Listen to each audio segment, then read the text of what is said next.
Hello friends, ഇന്ന് പശ്ചിമഘട്ടത്തെക്കുറിച്ചാണ് പറയുന്നത്. ഡക്കാൻ പീഠഭൂമിയുടെ പടിഞ്ഞാറ് ഉള്ള പർവ്വതനിര പശ്ചിമഘട്ടം. ഡക്കാൻ പീഠഭൂമിയിലെ ഏറ്റവും ഉയരം കൂടിയ കൊടുമുടി ആനമുടി 2695 മീറ്റർ അല്ലെങ്കിൽ 8842 അടി. ആനമുടി ഇടുക്കി ജില്ലയിലെ മൂന്നാർ പഞ്ചായത്തിലെ ദേവികുളം താലൂക്കിലാണ്.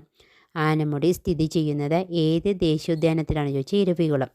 പശ്ചിമഘട്ടത്തിലെ ഏറ്റവും ഉയരം കൂടിയ കൊടുമുടിയാണ് ആനമുടി.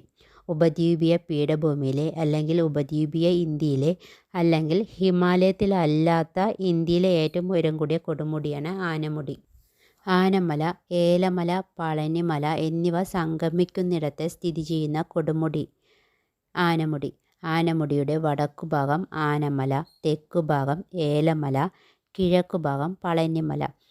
പളനി കുന്നുകളിൽ സ്ഥിതി ചെയ്യുന്ന പ്രസിദ്ധമായ സുഖവാസ കേന്ദ്രമാണ് കൊടൈക്കനാൽ. സുഖവാസ കേന്ദ്രങ്ങളുടെ രാജകുമാരി എന്നറിയപ്പെടുന്നത് കൊടൈക്കനാൽ.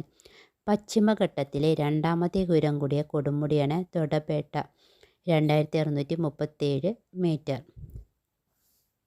നിങ്ങൾക്ക് ഈ വീഡിയോ ഇഷ്ടമായെങ്കിൽ ലൈക്ക് ചെയ്യുക, സബ്സ്ക്രൈബ് ചെയ്യുക. Okay, thank you.